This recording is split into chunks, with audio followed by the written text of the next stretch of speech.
The madness why we do what we do in the gym. But have you always had that scientific brain where you question what you're doing, or did you follow it like most of us, 3 sets of 12 parrot fashion for years and years?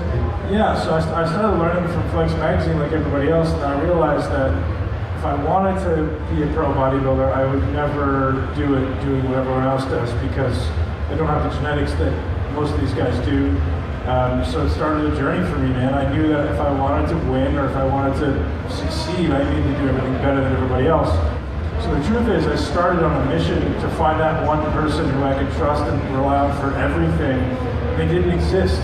You know, I'd find some people in fitness and bodybuilding who are okay with training, but they kind of were full of shit about nutrition, and then I'd find some people who were okay with nutrition, but they probably weren't even involved in fitness and bodybuilding. So I started to look outside of the fitness and bodybuilding world for answers and solutions. I'd look at Olympic athletes, I'd look at Olympic coaches, I'd look at track athletes, like anything I could find to improve my performance, improve my recovery, improve my output. And then I started applying that to what I'd be doing in bodybuilding. And I went to university and I got a biomechanics degree, which allowed me to really start to understand how the body moves, how it's meant to work, and optimize movement, which has allowed me really to progress to where I am. You know, I certainly don't, I don't like to make the cop out of shitty genetics, because obviously I don't have shitty genetics, but I have to work my ass off, and everything needs to be perfect for me to get in shape, for me to build muscle. So, that huge advantage of having that knowledge was definitely on my side.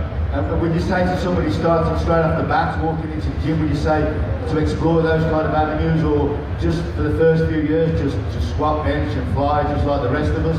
Or would you say, with today's technology, look into how the muscle works, the kinesiology, the workings of the muscle, the connective tissues and all the rest of it, what actually makes our muscle fibers to tweak and grow? Well, I think it'd be stupid not to. Like, if the knowledge is in front of you and you just ignorantly choose not to use it, that's stupidity, I think.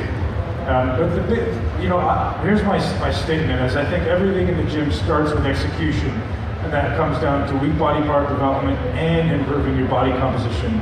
So there's kind of two means of progression, right? There's, you can improve your execution, or you can improve your effort. And most people just go in and they try to go effort, but at some point effort breaks down, or at some point you just can't really work any harder.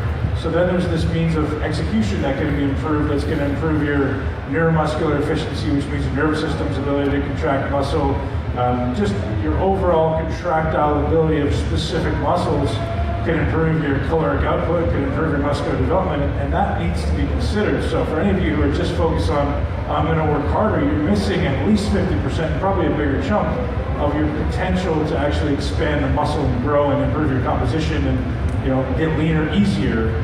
Does that make sense?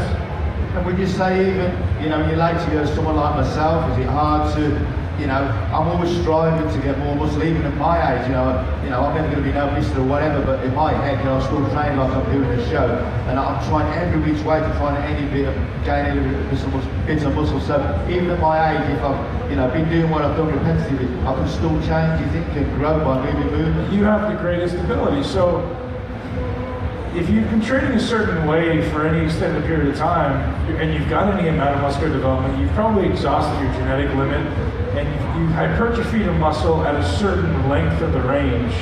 And you've got, so think of a strength gradient, right? Your body has this natural strength curve, and if I get really strong in the middle of the range, but I'm weak as a kitten at the extreme of the range, like most people who work out, not necessarily bodybuilders, you're missing this potential at these extremes of the range to get stronger. If you bring these 2 points up, well, now everything gets better, and now the middle point gets better too, most bodybuilders walk around, they're very tight, they're very muscle bound, they can't really move. It's a strength gradient. If I'm really strong in the middle of a range, I can bench press 500 pounds or 300 kilos, and then as soon as I go back here, my body goes, oh, I don't want to go there because it's very tight, because it's weak. So I'm really strong here and I can bench press 600 pounds, but how many bodybuilders can't even grab the seatbelt in the car because their brain is sensing weakness and it just tightens up.